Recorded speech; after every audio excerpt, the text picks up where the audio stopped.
Hey, everybody. Thank you for the opportunity to be able to be here and speak to you about a topic that's very near and dear to my heart, this topic of discipleship. It was almost 20 years ago, I had the opportunity to go into ministry and be with Jim Putman and the team at Real Life Ministries in Post Falls, Idaho. And it was there 20 years ago, God began to teach me and work within our team and use guys like Jim about what disciple making looks like. Jesus' great commission to go into the world and make disciples. And it's been great to see over the last few years the church begin to making a shift and this become a topic that so many leaders and churches are talking about, of how to accomplish the Great Commission and how the church has drifted away from King Jesus' call. And so I want to say thank you to those of you that are championing this, that are helping to lead it. People that have influenced my life, guys like Bill Hull and Bobby Harrington, and thank you to David Young for writing books like this, and Joanne Kraft, and my dear friend Jim Putman. I want to encourage all of us to continue to stand firm on this mission to make disciples, to be obedient to what King Jesus calls us to go into the world and do. It was obedience that called my wife and I. The Lord called us to move to Houston, Texas. We had been in Post Falls, Idaho at Real Life, and God was moving in our lives, and He called us, and we left there and went there.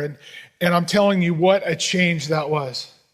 To go from living the foothills of the Rocky Mountains and being able to hunt and fish almost at any time that we had wanted, to move to Houston, Texas, that is not the foothills of Idaho. In fact, I swear some days that my neighborhood is maybe 5 feet above the furnace of hell.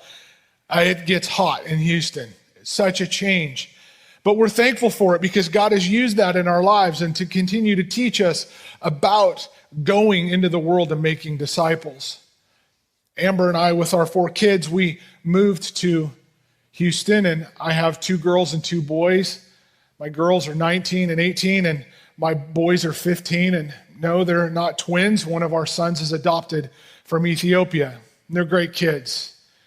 And one of the things that I've believed over the years is to include them. And when I was doing work outside around the house or cleaning the garage and involve them in it and teach them a work ethic and model for them what it looks like to finish a job and do those things. And shortly after we moved to Houston, I'll never forget, I told my boys, I said, hey, I want you to go out and clean the garage. I had shown them how to do that, and I'd modeled some of those things for them, and so they went out to clean the garage, and they were about 11 at the time.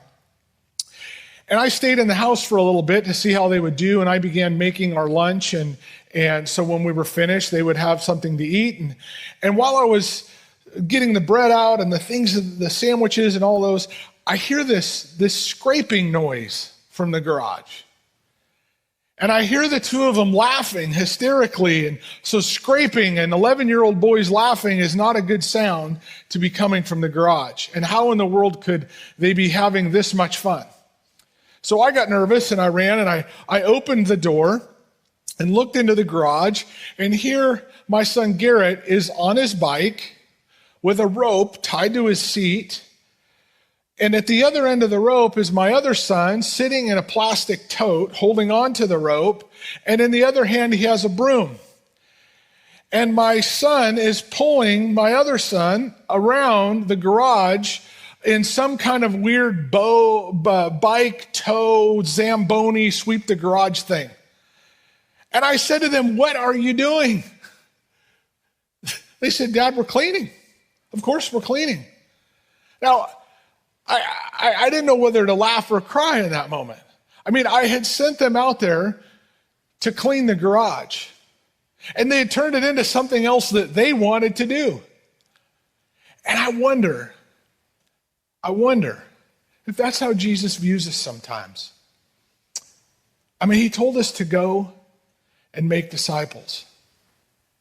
I wonder if when He looks at some of the things of what we're doing and what we've kind of turned it into, this disjointed, process that we've put in our own things. We've kind of done our own interpretation, and it's kind of turned into a mess.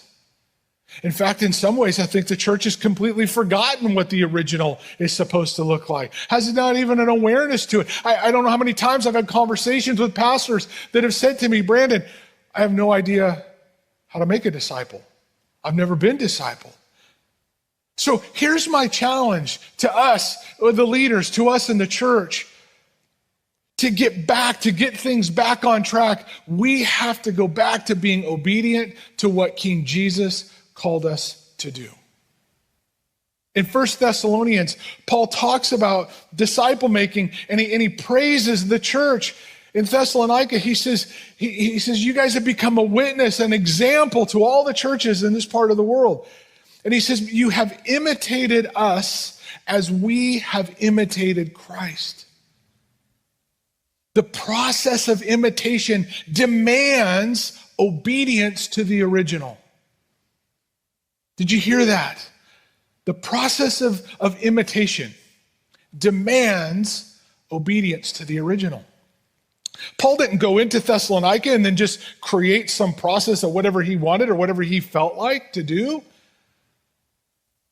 No, he had copied, imitated, was obedient to what Jesus called them to do. And unfortunately, in the church and in places, as we have confused obedience to works for salvation.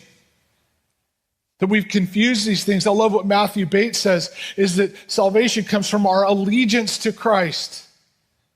David Young talks about this, and he says that obedience, that it comes through it's not our means to salvation. Obedience is because we do these things because we are saved, because of Jesus' rightness, because of who he is and what he has done.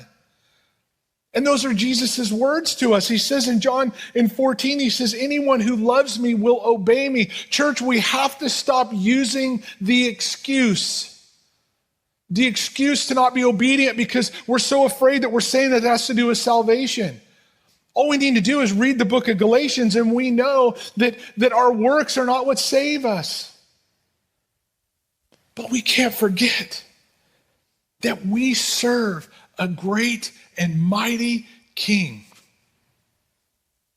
that asked us, that commanded us, that commissioned us to go make disciples, not in any fashion and way in which we want to do it.